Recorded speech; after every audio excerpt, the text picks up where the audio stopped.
Morning, everybody. So I am going to finish up the payment plaque that I started. So what I did was I blew up, so she's still like this background, so I blew up the image and just moved it up. So the really chunky holographic glitter that was on the top that made the logo not stand out was all moved off of the image. We still kept the bottom, and I switched out the Facebook QR code for her Twitter. The Facebook QR code would not, it goes to Facebook, but you have to be logged in, so if someone's not logged into their Facebook, it won't go to her page. So the Twitter one goes directly to it. So we did her shop, her website, her Venmo, and her follow us on Twitter. And we have the logo here, and I will put the link for her amazing bags on there, so if you guys want anything, you can get those. And this particular design I'm using, you can see here, this is the blank, and it's, like I said, has the jagged edge. So these were blanks by, designer blanks by A&D, and I've also, mine has a hexagon shape, which I got from Blended Custom Blanks. And I have my press set at 390 degrees, and we're going to press this for 70 seconds. Right now I'm going to take off the clear protective film off of the entire thing, and hopefully try to do it without touching the top so I don't have to alcohol it before I press it. So I am using firm pressure on my press, and I am going to line this up. So I'm going to place my image down, and I'm going to flip my blank over,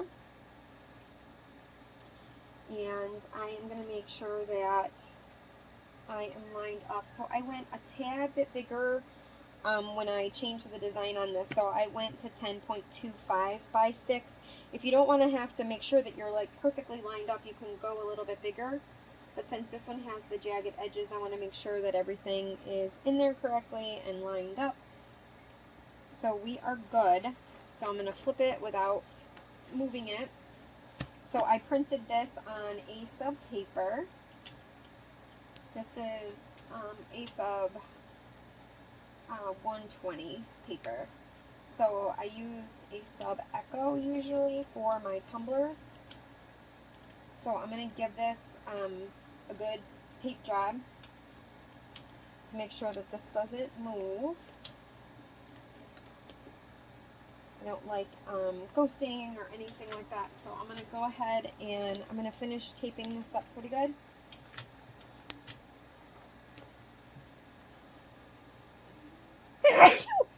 Sorry. Downstairs, I'm going to live to my bunny, and he's obviously downstairs with me. So I have this taped down pretty good. You just want to make sure that you don't have any air gaps or anything in it. I'm just kind of bending the paper around the image. So I'm going to take 2 pieces of plain copy paper. That's what I'm going to use. Looks kind of like I have some air, so I'm just going to try to smooth this out a little bit better here.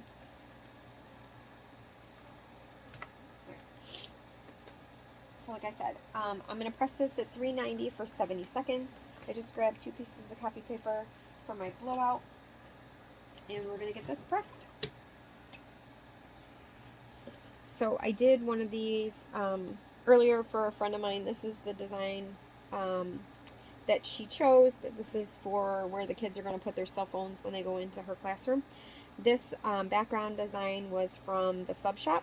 Kim did this one, and I just added the words that she wanted, but you can see here that this is what it looks like, and like I said, this is the 10 by 6, and I just added this. So this was it being pressed this morning.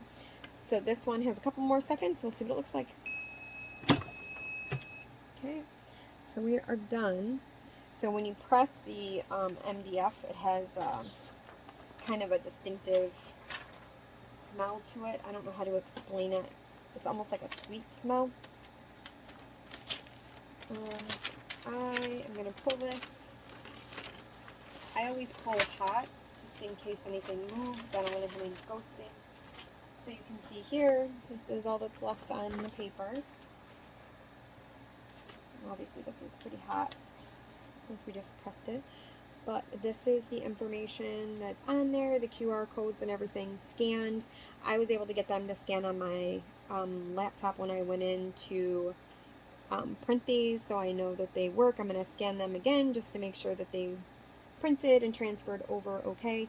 I will put the links to where I got all of the blanks. I will also put the link to the custom bags so you guys can check it all out. But this is how you guys do the QR codes. This is how you press the blanks. If you have any questions, leave a comment below. Like, subscribe, share, and I'll keep doing videos. Thanks, guys. Bye.